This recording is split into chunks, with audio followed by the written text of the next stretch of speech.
halde I måtte vi märka, så nu det så att Kai Leo Holm Johannes var löknar och tjejer. Och till tjejerna hent inte en bättre till folkpensionen.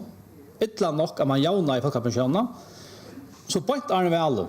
Och I sommaren 2015 så hackar man med båten av 330 kronor. Det ska dröja att han har skatt cirka 200 kronor.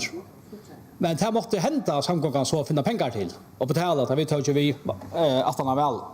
Till det det gjorde vi då snö, då kunde vi det här.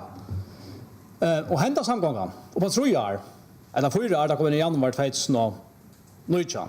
Så här hända samgången faktiskt just till att ha folkpensionister som bär här sammansfasta folkpension livet av kommer att ha alla 1500 kronor mer om månaden att leva för att han har skatt. 18 kronor mer. Och Kai Leo Holm Johannes har sett spår att det inte vi så komma fram till det. Man kan hitta efter att sammansfasta hacka ur 3000 kronor och upp till 5600 kronor I januari 19. Det är inte komma 5600 kronor än. Det kommer till januari 19 till fra på av storyn och sammansfasta.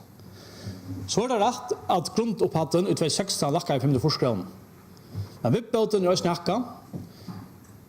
Vippbåten hacka för kapitationen I 2016. Kringvarsfjallet lacka månad. Här ensamma pensionister I husaralden lackar 230 kronor om månaden. Här 2 I husaralden lackar 200 kronor om månaden.